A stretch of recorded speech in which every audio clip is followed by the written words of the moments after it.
नमस्कार, भारत न्यूज में आप सभी का एक बार फिर से बहुत बहुत स्वागत है। सांसद ने पंप कैनाल का निरीक्षण किया, कमियां मिलने पर जताई नाराजगी। बता दें कि बांदा जनपद के कमासीन क्षेत्र अंतर्गत ग्राम लखनपुर में बन रहे नवीन सिंह वाहिनी पंप नहर में हो रहे कार्यों का बांदा चित्रकूट सांसद कृष्णा सिंह पटेल ने औचक निरीक्षण किया। निरीक्षण कार्य में सांसद को कमियां देखने को मिली। कार्य को देखते हुए उन्होंने अपनी नाराजगी जाहिर की है। बता दें कि वहीं सांसद कृष्णा देवी पटेल ने पंप कैनाल के कार्य को बारीकी से जांचते हुए कहा कि यहां पर मानक विहीन सामग्री का प्रयोग किया जा रहा है और तो और अधिकारियों से जब कागज मांगे जाते हैं तो नहीं दिए जाते। वहीं आगे बताया गया कि इस निर्माण कार्य में काफी ज्यादा पैसा खर्च किया गया है, जो कि अधिकारियों ने बंदर बांट कर लिया है, क्योंकि जो पैसा निकाला गया है उसके अनुरूप यहाँ पर कोई कार्य होता नहीं दिख रहा। वहीं ग्रामीण लोगों ने भी बताया कि हमने पहले कहा था कि ये ईंटें बेकार क्वालिटी की हैं, लेकिन झूठा आश्वासन देकर इन्हीं बेकार ईंटों का इस्तेमाल कर बाउंड्री निर्माण भी करा लिया गया। सांसद ने कहा कि हम इस कार्य की जांच करवाएंगे और संबंधित पर कार्रवाई भी करवाएंगे, क्योंकि यहाँ पर साफ प्रतीत होता है कि पूरी तरह से कार्य में बंदरबांट करने का कार्य किया गया है। इसके लिए मुख्यमंत्री जी से भी शिकायत की जाने की बात कही गई है। बांदा से नंदू चतुर्वेदी की खास। शुरू में ईंटा आए थे यहाँ, तब हम 5-6 लोग बोले थे कि ये ईंटा सही नहीं है। अच्छा, तो कहा बोले कि इंजीनियर साहब बोले कि ईंटा अच्छा आएगा, ये वापस कर दिया जाएगा या तो पूरा दिया जाएगा नेव में। लेकिन बाउंड्री का तो निर्माण कार्य उसी ईंट से हो चुका है। हाँ, हो चुका उसी। अरे जमीन तो हमारी गई है 2-2.5 बीघा, मतलब जमीन गई है इस नहर में। फिर 9 विश्वा मतलब का कोई पैसा नहीं मिला है। 9 विश्वा कोई पैसा 9 विश्वा मतलब जो है फ्री ले रहे हैं। तो उसके विषय में अधिकारी क्या कहते हैं? जैसे आप क्या कहते हैं, कहा थी बैनामा कराएंगे और बस। क्या चाहते हैं आप? कहा चाहिए थी हम जो है हमको अपने जमीन का पैसा आए, किसान आदमी है, नहीं आत्महत्या कर लिया, मर जाब और क्या नहर के पीछे। आज आपके द्वारा लखनपुर पंप कैनाल में हो रहे निर्माण कार्यों का जायजा लिया गया।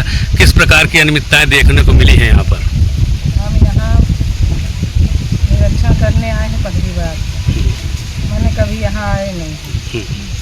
तो यहाँ जो ईंटा लगा है, नंबर 3 का ईंटा लगा है, बाउंड्री बन चुकी है, वो ईंटा सारा खराब है, अच्छी ईंट नहीं है। और जो मिट्टी यहाँ पैचिंग मिट्टी है वो उसका पूरा पेमेंट हो चुका है। यहाँ हमें कुछ प्रभावित क्षेत्रों का दौरा किया गया था, किस प्रकार का दौरा था और क्या कमियां मिली? बरसात का समय है, हर वर्ष ऐसी बाढ़ की स्थिति आती, तो अपने यमुना नदी के किनारे और केन नदी के किनारे जनपद में हर जगह बहुत सारे गांव ऐसी स्थिति है कि ऐसी जनहानि की स्थिति नहीं है, लेकिन फसलों का काफ़ी मात्रा में नुकसान हुआ। उसी को मैं कल अपने तहसीलदार को लेकर बबेरू तहसील के कई गांवों को मैंने मझीवा, काजी टोला, जलालपुर, अवगासी, समगरा, बाकल, मुड़वार, मटेहना, चरका, अवदहा, इन सभी गांवों का मैंने दौरा किया। उसमें तहसीलदार मौके पर रहे, संबंधित लेखपाल भी हर गांव में उपस्थित रहे।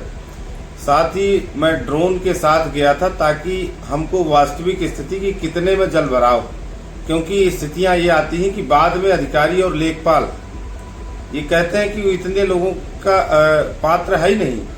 अरे भाई, दिख रहा है, आप उसको सत्यापन कराइए। मैंने डीएम साहब को पत्र भी लिखा है, उनसे बात भी की है कि ग्राम पंचायत अधिकारी और उस गांव का लेखपाल संयुक्त रूप से उस गांव में जाकर ड्रोन के माध्यम से सर्वे करें और सर्वे के पश्चात जो भी ऐसा फसल जिसका नुकसान हुआ है, बाढ़ से नुकसान हुआ है, किस भी किसान की फसल, उसको अपने देश के प्रधानमंत्री जी और अपने उत्तर प्रदेश के मुख्यमंत्री जी सतत उन किसानों के लिए, उन पीड़ितों के लिए लाभ देने के लिए प्रतिबद्ध है। उसी के सापेक्ष हम कल दौरे पर थे। जो भी ऐसा किसान होगा तो हमारा पूरा प्रयास है कि ऐसे एक पीड़ित किसान को सरकार की आपदा से इन योजनाओं का लाभ मिले, यही मेरा संकल्प। अध्यक्ष जी, बाढ़ प्रभावित क्षेत्रों में बीमारी का भी खतरा बना हो, तो क्या डॉक्टरों की टीमें लगाई गई हैं?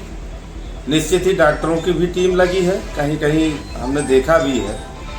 और बाढ़ प्रभावित एरिया है, मेरा सर्वप्रथम उस तरह की जनहानि नहीं थी, लेकिन फसलों का नुकसान था। उसी फसल को मैंने ड्रोन के माध्यम से मैं व्यक्तिगत रूप से दिखाया कि आप लोग देख लीजिए, और आपको अब सचिव और लेखपाल मौके पर सर्वे करें अच्छी तरीके से, फिर रकबा देखें कि किस किस का इस जितने में जल भराव था, बाढ़ का एरिया था, उसमें जितने लोगों का किसानों का खेत पड़ रहा था, जिसका नुकसान हुआ, उसका फिर जल भराव के एरिया में पीड़ित पक्ष को सूचीबद्ध करके उसको हर हाल में हमारा संकल्प है कि हर किसान को एक एक किसान को लाभ मिले।